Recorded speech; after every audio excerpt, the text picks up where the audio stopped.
Okay.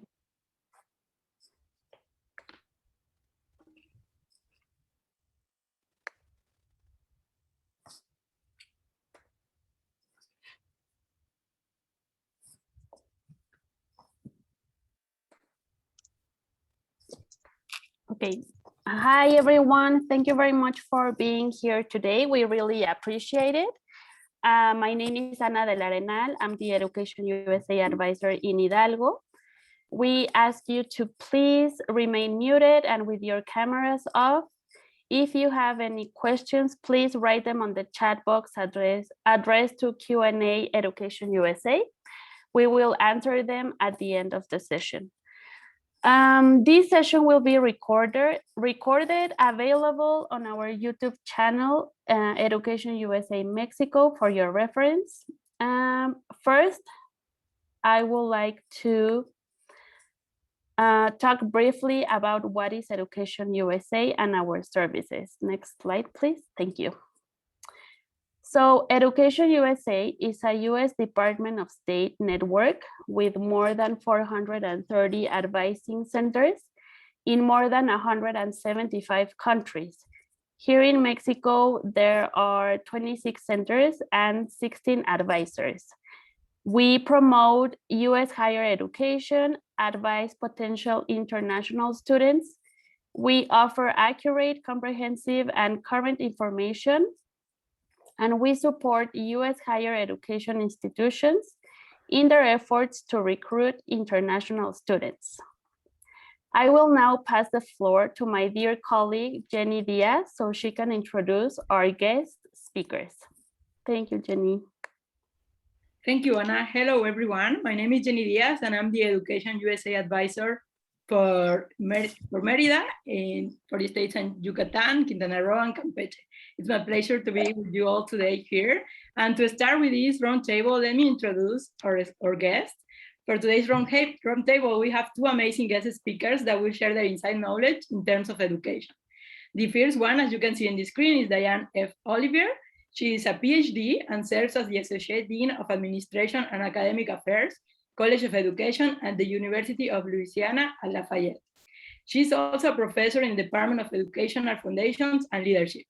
Dr. Olivier joined the UL Lafayette faculty in 2007 after serving 34 years in public education, within 26 of those years as administrator. She maintains college and education administrative responsibilities and teaching responsibilities in the Educational Leadership Doctoral Program. Thank you, Diane, for being with us today. Our second guest is Jason Kronk.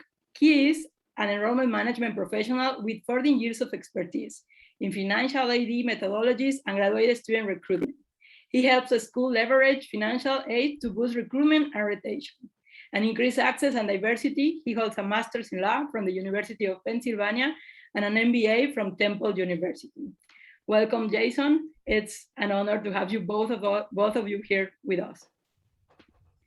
I'm going to go ahead and start with the questions that we have prepared for you all today. The first one is, what previous studies do I need in order to apply to a graduate program in education? Is a bachelor's degree in education required? We can go ahead and start with you, Jason. Great, and thanks for everyone for joining us for this session. It's always such a pleasure to get this kind of opportunity just to meet new people and have this kind of dialogue. So I appreciate the time for being here. In the United States, and I think I can speak broadly, and Diane can certainly chime in, feel free, but it's very common for people to use a master's degree to pivot sometimes into a new career, to change the trajectory of their career. And so the short answer is no, you do not need a bachelor's degree in education to pursue a master's in education. I would hazard to say that the majority of our students, for example, do not possess a bachelor's of education.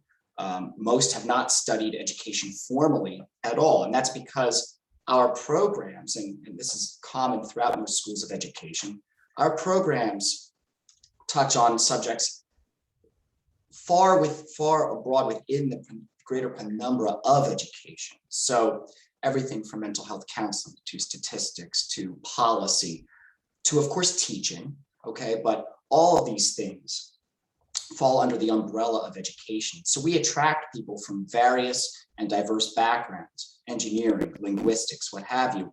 They all come together. We are schools of education because our faculty and our students have a passion about education, and they bring that expertise to bear on some facet within education. So we have faculty who are statisticians, for example, but they're using their expertise to study subjects within education. And so that's why we're the school of education. Okay, I think that's an important thing to clarify. Thank you, Jason. I think that's pretty important for us to know. And also maybe in the audience, we have people who are not mainly in education and are here and are glad to join that, to start with that part, right? So Diane, is there anything that you would like to add? I think Jason did an excellent job of providing the overview. Just as in his school, probably less than half of our students pursuing a master's in education actually have a bachelor's in education. We do have a few programs that require that bachelor's in education and basically teaching experience in order to pursue a specific teaching master's degree. But just as his program, you know, we have kinesiology, we have counseling, we have leadership, in addition to what we would call our teacher prep, and those don't require bachelor's in education. Even some of our ones that they want to further their experiences in education, we have alternative routes that they can use, so they can come in as what we would call non-traditional students, meaning they have another background. You know, it might be engineering or communications, or it goes on and on, but we're able to offer them a master's route to earn that master's in education. And if they want to work in a school system, you know, in a public, private, then they can also earn the certification and the licensure opportunities through earning that master's degree. Awesome. Thank you, Diane, for sharing. Also pretty important to know. With that, I'm going to go ahead and move to the next question. Diane, and this time we're going to start with you. What are the requirements and process for applying to a graduate degree in education? What is the desired profile for someone who wants to study a graduate degree in education? So when I'm going to talk about this, I think you're going to hear the connection between what Jason and I both talked about. First of all, we have a graduate school, so any of the programs in our college must first adhere to those requirements of graduate school. And those are fairly traditional requirements. You know, you have to have a bachelor's degree or an equivalent of a bachelor's degree. You have to demonstrate English language proficiency for our international students. You know, you have to have a GRE score or something comparable. But we also use what we call a holistic approach in our admissions decisions. So we're looking for what is that individual's academic potential? What is their academic ability? And we are allowing within the online application process that we use for them to put supporting documentation. So for instance, we require letters of recommendation. And in those letters of recommendations, the individuals can talk about the applicant's experiences, professional experiences, specific abilities that would indicate that they would be a good fit for our program and that we would be able to serve them. And then of course you have some of the traditional things in your applications, such as your transcripts, you know, that are required, but we give that opportunity for the student to build a case. You know, we offer, some of our programs want the student to write a statement of purpose. What is it that they want? So we can make sure that we can provide what they're wanting to be able to really talk about their experiences. So while we have some specific boxes that have to be checked off, that holistic approach allows much more variability and flexibility in the opportunity to enter any of our programs. Thank you, Diane. And I think submitting all of these documents is a great opportunity for all of them to show who they are in a holistic way, as you are mentioning, right? So Jason, is there anything that you would like to add? Yeah, and I just really appreciate Diane's focus on that holistic approach, because I think that's common throughout most US schools.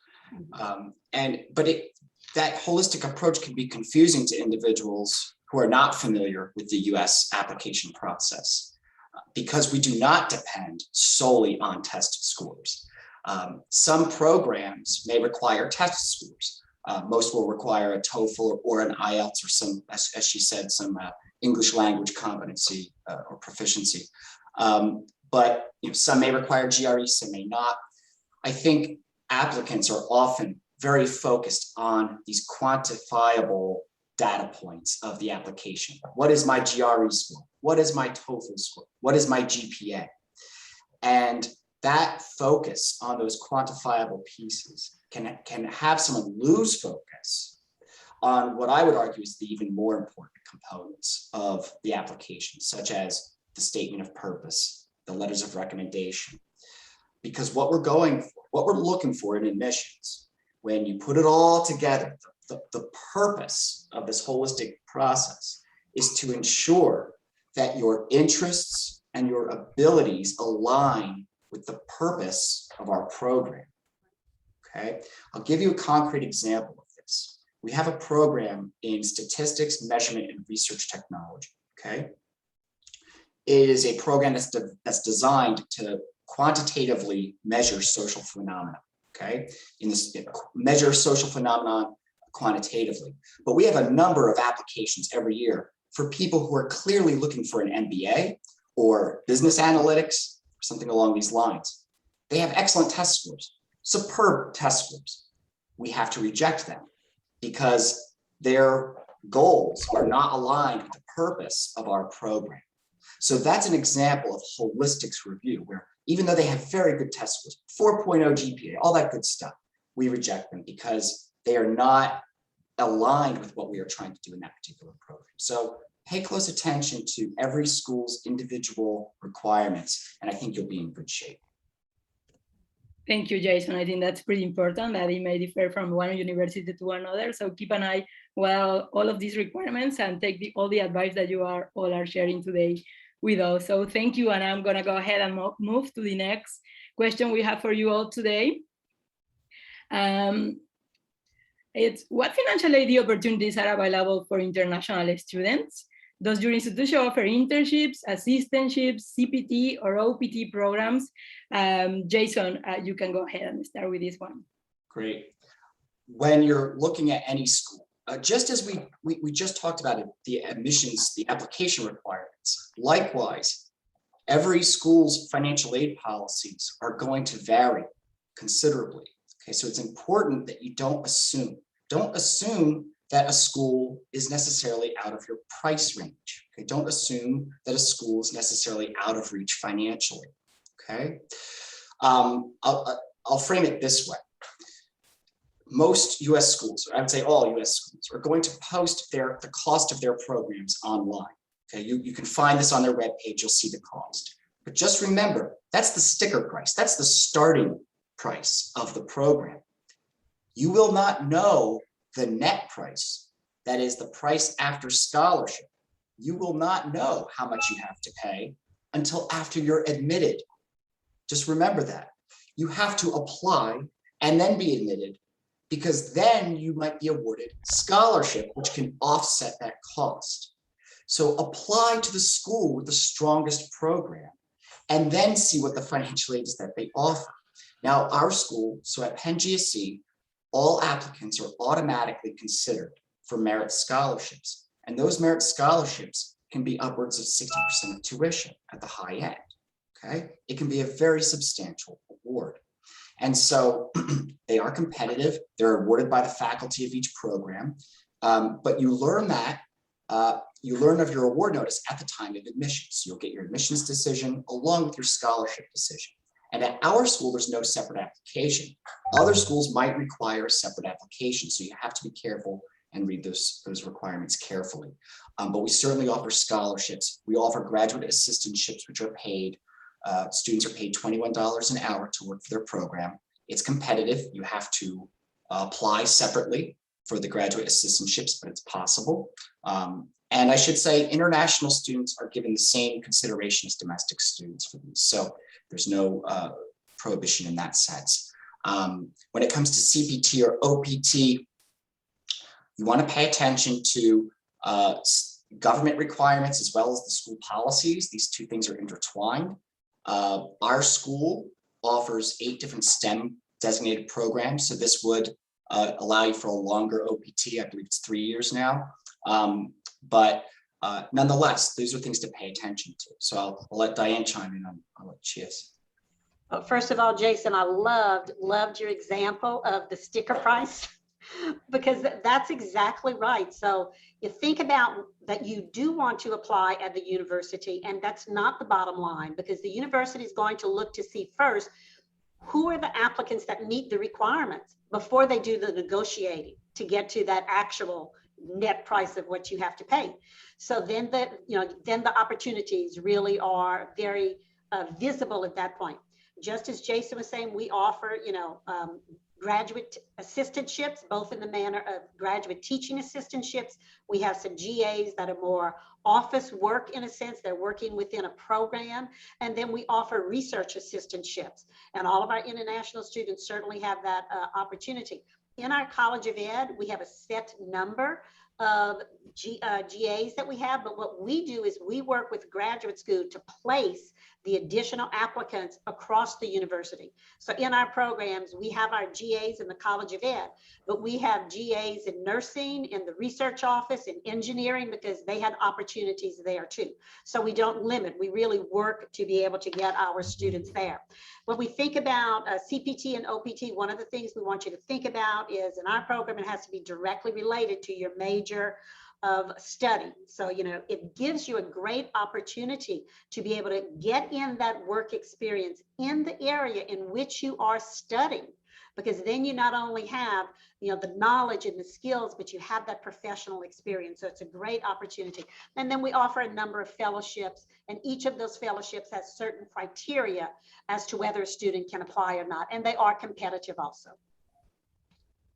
Amazing. Thank you both for sharing. This is amazing to hear how many options the students have, not only financially, but also like to work in different schools in the same university. That sounds amazing. And it's something that I'm sure our audience is glad to hear, that those opportunities exist in the US, right?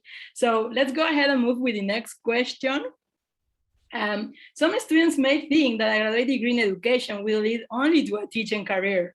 What other pathways will these programs may prepare you for? And Diane, if you want to start with this one. Sure. Well, there still are those degrees that do lead directly to a teaching career. So we have our Masters of Arts in Teaching. That's all about teaching. Our Masters in Curriculum Instruction, that's all about teaching. But even when we talk about a master's in education, you have opportunities for leadership, not only leadership in schools, but leadership in other organizations. We have many, again, I'll use the term non-traditional students who come in, and I'm going to give an example because I appreciate it when Jason gave us a specific example. One of our recent non-traditional students came in to earn a degree in leadership. Her experience and her degree was in engineering. So she was a petroleum engineer and had been working in that field for a long time. However, she had transitioned from using her petroleum engineering skills to working with leadership. So she was going into organizations and reorganizing them based on leadership. And she needed more leadership experience. So she came in for our degree specifically in leadership. So we do have a lot of non-traditional. Also in our College of Ed or School of Ed, as Jason was explaining in his area, we have our counseling field. So even though with our counseling field, if you're interested in counseling education, that would lead you into working in a school. But the larger aspect of our counseling is our mental health. Our mental health, there's just so many of our students come in for mental health. We know there's such a focus in the counseling field, in education, and just in corporate industry on health and well-being of all of the employees. So there's a huge opportunity there. One of our biggest areas is our School of Kinesiology. So our kinesiology has one little program that leads to a master's in health and physical education, but all of the others are non-education school oriented is how I'll put it. So when we're looking at our kinesiology, we're looking at athletic training, we're looking at sports management, exercise and sports science. And we have a lot of individuals who come into our kinesiology who are getting that degree because they're interested in going into, PT or OT. They want to be a physical therapist, an occupational therapist. They want to work with sports management. Some of them even get the degree before going on to med school. It really trains them well. So there are so many opportunities to come in that can lead you into the traditional education as we may think about it, but even more opportunities to lead you into more corporate, organizational, and non-specifically school education related. Thank you, Diane. And Jason, we can continue with you if you want to add. Great. Thanks, Diane. That was great. And I really want to echo a lot of what you said. I'd like to step back a second too, and just encourage those on the call to think for a second. Think to yourself, what areas of life are impacted by education? Just think that to yourself. What areas of life are impacted by education? And it doesn't take but a few seconds to realize that practically all aspects of your life are impacted in some way by education. And so in that sense, the field of education is necessarily interdisciplinary. And since it's interdisciplinary, it's going to necessarily then lead to myriad different career outcomes and different paths. Just as Diane mentioned, we have programs that are specifically designed to make you a teacher. That's absolutely true. But we also have programs in mental health counseling. We also have programs in ed policy, applied linguistics, international development, intercultural communications, statistics. All of these subject areas are nonetheless oriented towards some facet of education. That's why, again, we're the School of Education. So if you want to study big data, great. You could do that at a business school, or you could also do it at our school if your interest is in education. Okay, so that's one way to conceptualize the types of programs that are offered. We launched the first ever of its kind program in education entrepreneurship.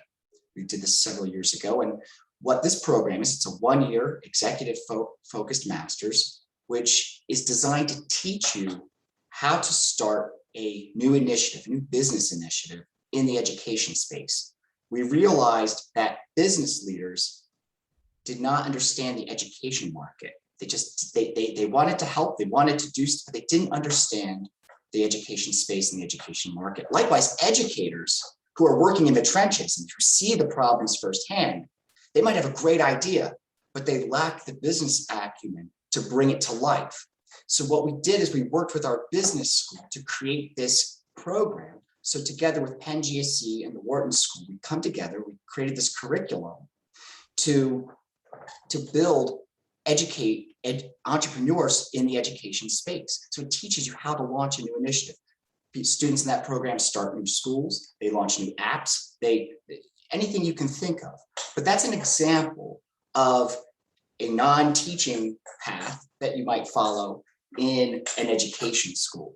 I think it just behooves you to really peruse the programs that you're looking for, because you'll more than likely find what you're looking for.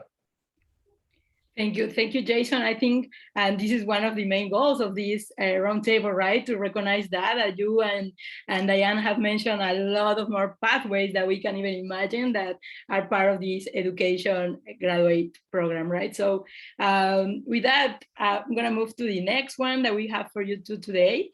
And Jason, we're starting with you. What can you tell us about the certifications offered in graduate education programs?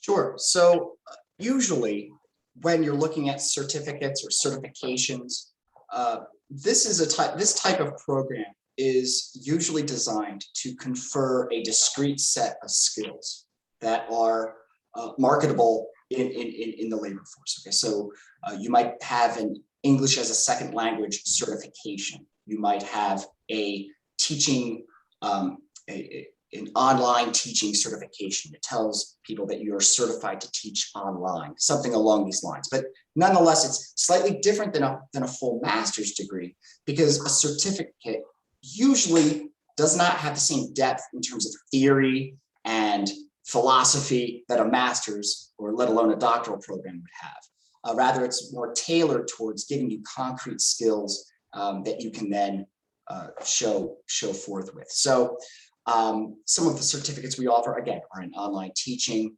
Those who wish to become teachers in the United States, you have to be certified. So we offer teacher certification towards that end. English as a second language certification. But that's the main criteria when you're looking at a certificate. Understand that this is, again, it's really designed to give you more of a discrete, concrete set of skills rather than a full theory plus practice that you would get in a master's degree. Thank you, Jason. Yeah, that's pretty important to know as well. And Diane. Yes, I'd like to add a little bit to what Jason said. When we use the term certifications, we're using it in the same manner that he described, but we're also using it simultaneously to talk about that teaching certificate, which is required in our state, the leadership certificate, which is required in our state. And those certificates are earned through the master's degree plus a licensure exam in the state. So if you want to be a teacher, or if you want to be a leader, in a formal leadership position within a school system, within the school realm, then you have to earn that certification. You get a certificate, but then you also earn licensure through additional exams, which we're proud because we very much prepare our students to breeze through the licensure exams, because that's what our course is all about. But also looking at it from the manner in which Jason was describing, we have some certificates that are just that kind of add-on is what we call it. You have your degree might be a master's in teaching, a master's in leadership, a master's in counseling, but then you can get a particular certificate that is an additional perhaps 12 hours. And those are through our graduate school in which all of our students, probably the ones that our students in education adhere to, often we'll have students who want to get that business administration certificate. And then we have a professional writing certificate. Many of our international students get the TESOL certificate, especially in our doctoral programs, because they have to take additional hours. I usually channel them towards the 12 hours to earn the TESOL, because that's great to have those additions in your credentials. Thank you, Diane. And I think some of this information may be a little bit confused for our audience. So if you have any questions, please refer your questions to Q&A Education USA. We have a space at the end of the session to answer all of these. So please, if any of these is a little bit confusing, you can go ahead and ask your questions, and I'm sure Jason and Diane will be more than happy to share a little bit more details with this, especially with these certifications information, right? So we can go ahead and continue with the next slide. And Diane, in your experience, what are some of the challenges to study a graduate degree in education? So I've had the opportunity to work with graduate students the whole time that I've been at the university, predominantly doctoral students, but I did teach a while in the master's program. And what I see as the biggest challenge is our students getting that balance, the appropriate balance between being a graduate student, the balance with work, because virtually all of our students are working, very few don't work. And then that personal, that life, that home balance. So it takes a while to be able to transition from the undergraduate life, especially if it was done recently, into graduate life, graduate life that's a bit more rigorous. So for them to be able to get that balance, I find that that's a significant challenge. With our international students coming in, sometimes it's the challenge of becoming acculturated within the community in which they have joined. So at our university, we have an intensive English program, and it's really designed to help the international students integrate into the classes, but into the community. So even though it's called intensive English, it's not just about English. It's about really becoming a part of the university community, about the community as a whole, being able to participate in activities. We have a lot of international activities on our campus so that we recognize the different areas and the different traditions that our students represent. We want to make sure that they are learning from us while we are learning from them. So I think that really going back to that balance is what I hear from my students the most, that, when there's a critical incident and that balance gets gets out of skew, then they struggle a bit, and we kind of help them to get that balance. I think one of the ways that they can meet those challenges is to really reach out and work with faculty, work with staff, work with our international offices, work with our graduate school, because all these individuals are prepared to help our students to maintain the appropriate balance so that they can be successful. It's all about success, retention meaning completing the program. We want to move our students from not only the entry level, it's not just about how many we get in, but how many complete. That's what we want. We want to move them through towards obtaining that graduate degree. Thank you, Diane. And I really appreciate, and I'm sure the audience does too, how you not only talk about the challenges, but also what are some of the ways that you all do to help them, to support them, that when they get to a graduate program, they are not going to be by their own. They are going to have all of these support system that you are talking about. So I appreciate you for sharing that. Jason. I just love what Diane said about balance. That is so critical. It's so easy to get swept up in the tremendous work that's required of graduate study, and it is. Be not mistaken. Graduate school is hard work, so it's very easy to get caught up in that. One thing I would also add is that what I've noticed, especially with international students, is it has to do, again, with touching on that question of culture, that question of norms, social norms, what is expected of you as a graduate student.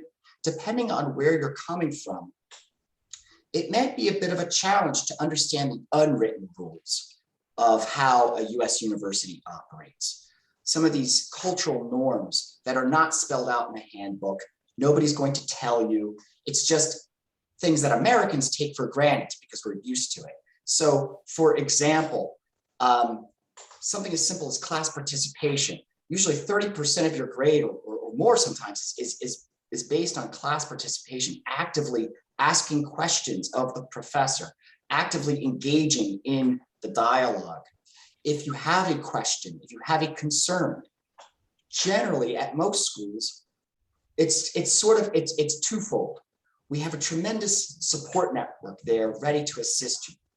But at the same time, we need you to avail yourself of it. We need you to reach out if you're having trouble. We're not going to be able to identify every student that's having trouble. So it's up to you to reach out for that help, understanding that it's okay and that's expected and that's totally normal to reach out for help, and that we have a tremendous support network there ready to assist you. Everything from academic counseling to mental health counseling to whatever it is that the issue might present. So just be ready to fully engage in both the academics, the work, but also the community that's there for you. Absolutely, Jason. Thank you for sharing. Yeah, exactly. Recognizing that you may need some help and asking for it is totally okay. So I appreciate you also for sharing that. Let's go ahead with the next one. So I think that we may be getting to the last ones, but we may have some more from the audience. So I'm going to go ahead with Diane. What job opportunities does a student have after studying a graduate degree in education? What are the advantages of pursuing a career in education in the US? So I think that we've already touched on some of those opportunities, but just to kind of reinforce, when we think about education, we're not just thinking about the traditional careers that are available within school systems. The K-12, we have a huge number of our students who seek degrees in higher education. So they're not looking necessarily to be faculty members. They're looking for staff positions. They want to work in student affairs. They want to work in academic affairs, in the sports area. Then when we're going back to what we talked about earlier, our counseling offers huge opportunities, again, with the focus on health and well-being of all individuals in order to be a productive worker. There are so many opportunities in that area. And then also our kinesiology, which is probably one of our largest growing areas. That's one of our programs that is just expanding in the number of individuals enrolling, because there are so many directions to go. You know, you might want to be more on the physical side. We connect into the mental side. It prepares you for other professions. So I think we really have a lot of opportunities there. And in terms of advantages to pursuing, I'm going to back up for a second and talk about those opportunities directly in schools. We're having a teacher shortage. If someone wants to be a teacher, you are going to get a position without any problems at all. We're also having a shortage of administrators. You know, we need other individuals to move into those leadership positions, whether we think about it as the traditional principal, a dean of students, working in terms of a curriculum focus, working at a central office to help move districts forward, strategic planning. We have definitely positions that are available. So someone who comes in to the College of Education, there's just a wealth. And just as Jason was mentioning, you know, we pride ourselves in the College of Education that we definitely impact every single education program across the university, which means that we're reaching out throughout the community. You know, many of our individuals who did pursue careers in education can easily transition for education into the corporate world. As a matter of fact, many of our corporate institutions actively seek out those individuals with education degrees because they find those individuals have the knowledge, they have the appropriate skills, and probably one of the most important, they have the appropriate dispositions. They are prepared to work with others. They are strong communicators, without a doubt. All of these are things that we are refining in our classes and in the programs. They work to develop, to be very versatile. I mean, organizations around pick up educators, individuals with education degrees consistently because they are considered high-level productive individuals, reflective thinkers, critical thinkers, and they have the ability to work successfully as an individual as well as to work collaboratively as a team member. Wow, Diane, thank you for sharing. Yeah, that's amazing how many of these skills our students are able to get while going through our Education US program, right? So Jason, and I think this is how we are gonna close this part of the session before we move to the next part. So go ahead, Jason. Sure. I would think of it this way, okay? Remember how I said earlier that a degree in education, that education touches all aspects of life, right? So the type of work you do, therefore, after studying in a school of education is really wide open. Now, that's an opportunity, but it's also a challenge. It's an opportunity because you have so many options.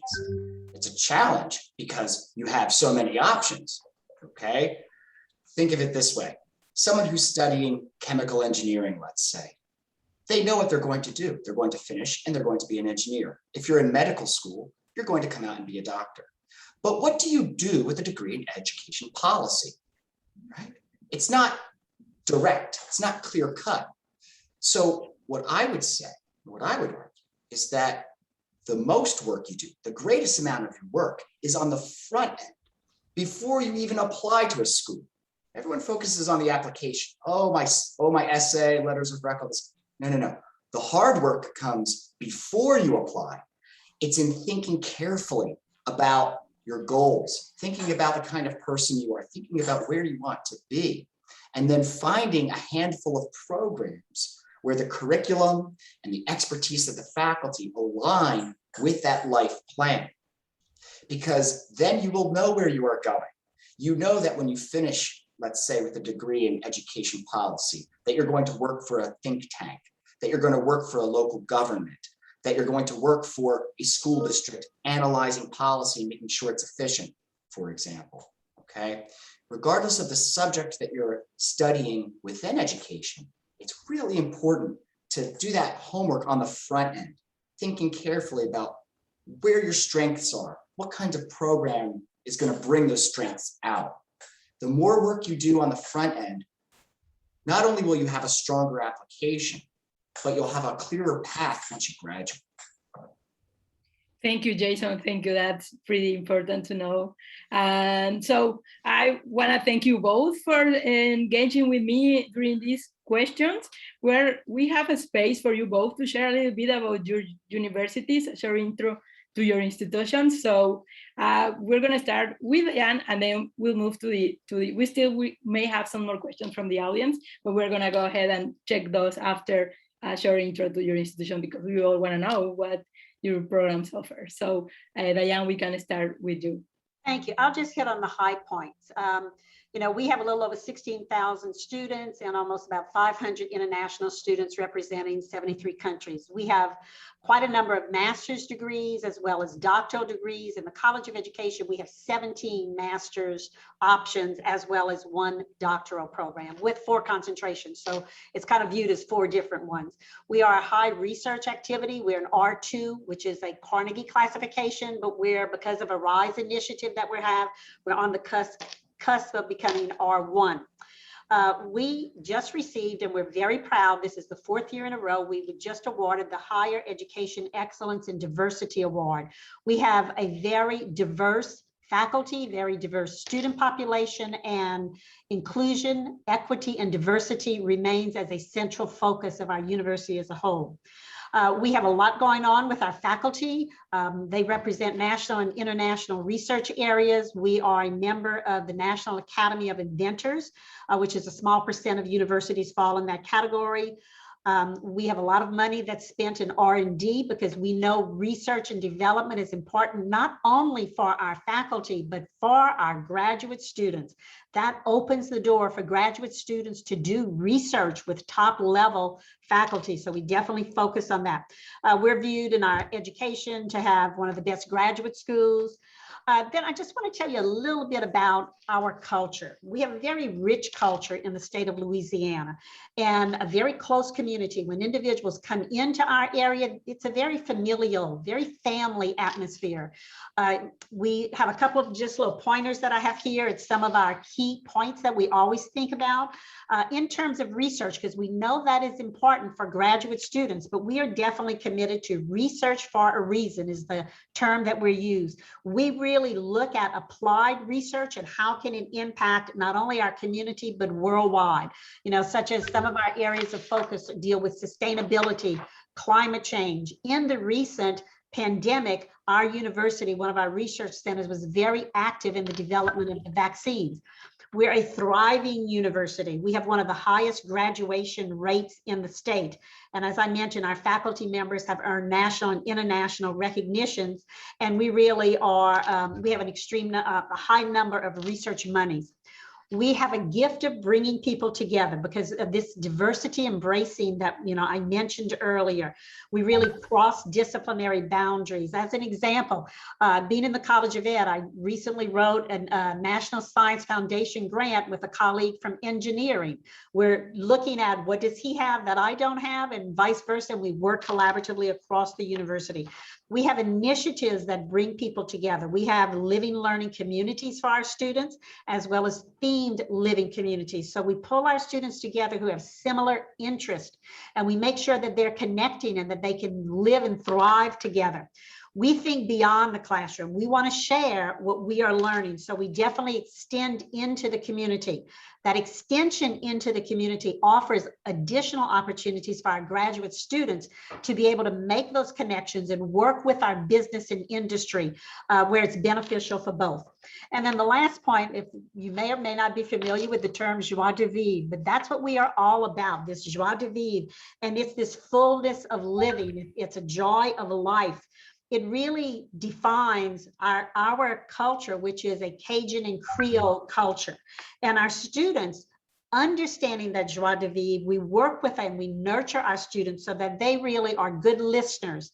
They have the ability to reflect, to articulate. We want to give them all of these skills through our joie de vivre. If you asked our students about the joie de vivre, they're going to tell you it's more than being around good company, but it's also enhancing their ability to think in a broad perspective and to enjoy everything that comes together.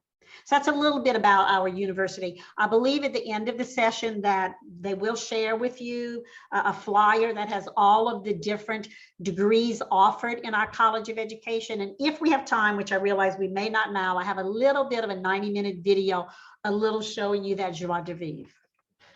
Thank you. Thank you very much, Diane. We'll make sure to share these resources.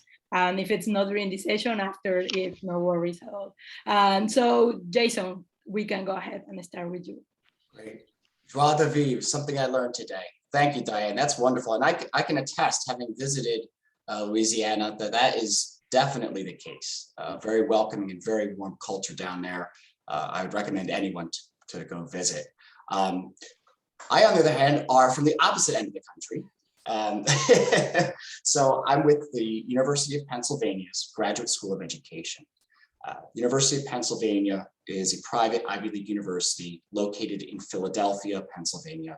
We are, just to help situate you on a map, we are roughly 2 hours south of New York, 3 hours north of Washington, DC, and about 40 minutes from the Atlantic Ocean. Okay, so we're in the mid-Atlantic area of the United States. We get all 4 seasons, so it's hot in the summer and cold in the winter. That's the geography of where we're at, but more importantly is where we are in the city. So we are an urban campus, okay?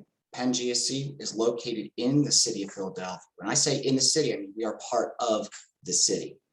A lot of schools might say we're in this city or that, and then you realize it's a 40-minute ride into that city, right? When I say we're an urban campus, we're there.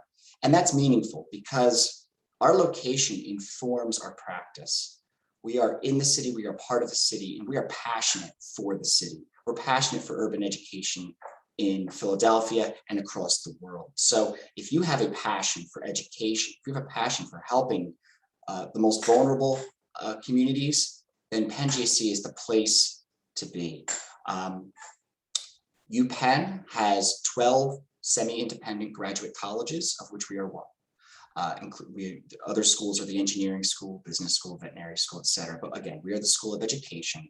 And within our school, there are 22 different master's programs, 9 doctoral programs, many of which are STEM. I touched on many of these types of programs before while I was talking. And in the chat, I'm actually going to put a link there in the chat right now. So if anybody is interested in learning more about our programs, I invite you to register using the link I provided. That will give you, that will put you in touch with one of the programs that you might be interested in. And don't worry if you're not certain, you can just pick one and you follow up later and put you in touch with another one too, if something else strikes your fancy. But nonetheless, that'll help give you a little bit more information. We are excited to announce that we are launching a brand new scholarship. It's so new, it's not even on our website. So you are getting a sneak peek. People who signed up for tonight, you're getting a sneak peek of a new scholarship initiative that it will award up to 50% of tuition, okay? And this scholarship requires no separate application. You simply apply to the school, the program, and we're looking for individuals coming from underrepresented groups. And that could be, that's not strictly defined. So that could be by any number of different metrics, okay, including socioeconomic and or other factors that you might look at. But nonetheless, it's simply a matter of applying. That scholarship can be combined with our existing scholarships.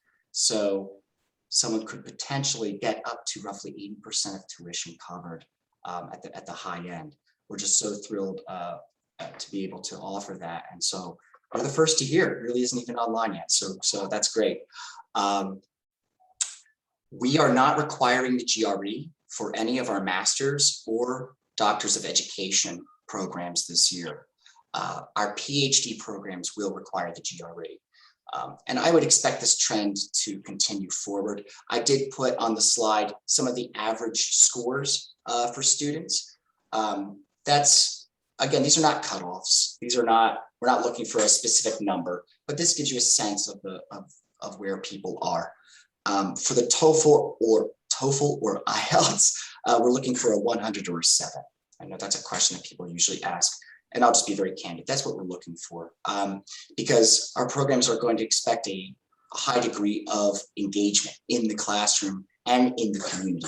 Again, we at Penn GSE, we really stress community as, I would say, an equal part of your education, up to and including the actual academics that you'll learn. But you will learn from world-class faculty who have influenced educators and policy worldwide.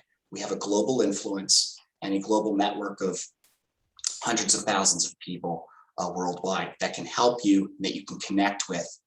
Once you're part of the Penn community, you're part of a world-class university with all the resources that go with that. So we encourage you to apply. Don't talk yourself out of it. I know it's so easy to talk yourself out of applying. Don't do it. You can do this. You can put your best foot forward and you can do this. Amazing. Thank you, Jason. Thank you very much. And so, Diana and Jason, we appreciate you both for sharing this pretty valuable information for our audience. And now we're going to move to the next section with the questions. So, Anna, are you around here? I'm going to give the floor to you. Thank you, Jenny. I just have two more questions for our guest speakers. The first one is, do I need a tutor if I'm applying to a PhD program? Because contacting researchers to work with can be really difficult. So I think that when you ask if you need a tutor, we might be thinking about it a little bit differently. I think about assistance when you're here in a doctoral program. Our university offers a lot of resources for our master's and our doctoral students. For instance, we have a writing center that is second to none. I send all of my doctoral students through the writing center. My very best students are probably the most anxious to go there because they know they're going to get their work done even quicker. We have a statistical support consulting lab. So our students who maybe had less experience in the stats area and they want to do quantitative work, they're able to get hands-on assistance then. We do have assistance that you could get in terms of contacting researchers, both through our international office of global engagement, as well as through our graduate school, who would help you to connect with researchers. I would suggest, though, that when someone is coming in for a PhD, that they really do their research in that particular field, and then they're going to be able to look and see who are the professors who specialize in that area. For instance, I'm thinking of, this is out of education, but like we have someone in a biology who specializes in a certain type of fish. And, he found a fish in the Amazon that was named after him. So if that's your interest, he's the person that you want to connect with. But you can look through our website because we certainly have background on all of our faculty. But if you're trying to get in touch with someone, reach out to that particular college, that particular department, our International Office of Student Affairs and Global Engagement, as well as our graduate school. Thank you very much. I don't know if Jason would like to add anything else. I would just suggest reaching out to the program. I interpreted the question a little bit differently. If you're looking for help understanding the program and getting guidance on how to apply, I would suggest reaching out to the program first, rather than trying to cold call faculty or something along those lines. Most programs, including at GSC, have a staff member who manages the program, often program coordinator, program manager, something along those lines, that type of title. And that person has a very good sense of the faculty, and they can probably answer your question, but if not, they can certainly put you in touch with the correct faculty member who can answer your question and can help you. That's often a question. Faculty are busy. They have a lot to do, a lot on their plate. And we wouldn't want your question to get sidelined or lost in their inbox or something like that. So certainly reach out to the program manager first. That would be my advice. Thank you very much. Okay. And finally, I am an elementary teacher in Mexico. I'm interested in becoming a teacher in the US. Is there a pathway for achieving this as an international student? Absolutely, absolutely. So what we would do is we would look at the degree that you earned and the requirements in becoming a teacher in Mexico, and we would compare it with our requirements through our certification and licensure. In these 17 options that we have, you know, just thinking, I'm thinking you would more than likely fit in the Master of Arts of Teaching, the MAT program, because that way you can begin teaching immediately. And while you are teaching, you are getting the alternate certification route. So even though you may be certified in Mexico, there are probably some areas that you will need to address to teach in the US. And in order to do that, you don't have to start from the beginning. You know, you are already certified. You can be hired into a teaching position that would be contingent in order to continue in earning the specific certification. And the university will work with you. And it's what we call an add-on, you know, add-on cert. You already are certified, but you might not meet all of the specific criteria with the district in which you're hired, with the state. You have to look at the state requirements, so you can be doing them simultaneously in order to continue your teaching and to earn the appropriate certification. Great, thank you very much. And Jason? Yeah, I would defer to Diane's expertise on this specific question. The only thing I would add is just remember that the United States is just that. It's 50 states, and teaching is governed by each individual state. So the requirements and protocols of the state of Louisiana might differ from that of Pennsylvania or New Jersey or some of these other states. So whichever school you end up going to, pay attention to the state it's in and reach out to that school's teaching education program or equivalent, because they will be familiar with their state's regulation and the exact path forward, okay? And so I'm just going to resend my link here if you do want to follow up, there's that link again, you can register with us there. But I would encourage you to reach out to the school directly. They'll be able to guide you. Great, thank you very much. Can we go to the next slide? Thank you. And finally, well, we would like to really appreciate Diane and Jason for all the information that you share with us today. And we would like to also share with you that our next regional webinar will take place on September 29 at 3:30 p.m. CDT, where we will talk about early decision and early action. And also here in Mexico, we'll have 2 monthly informative sessions on September 28 for undergraduate studies at 5 p.m. and on September 30 for graduate studies also at 5 p.m. And finally, the last slide. Thank you very much. Please, if you have more questions, send us an email to mexico@educationusa.org and check out our social media because we post all of our events and more. Thank you very much and see you next time. Thank you, guys. Thank you. Thank you very much. Thanks so much. This was great. Best wishes to everyone. Absolutely. Thank you.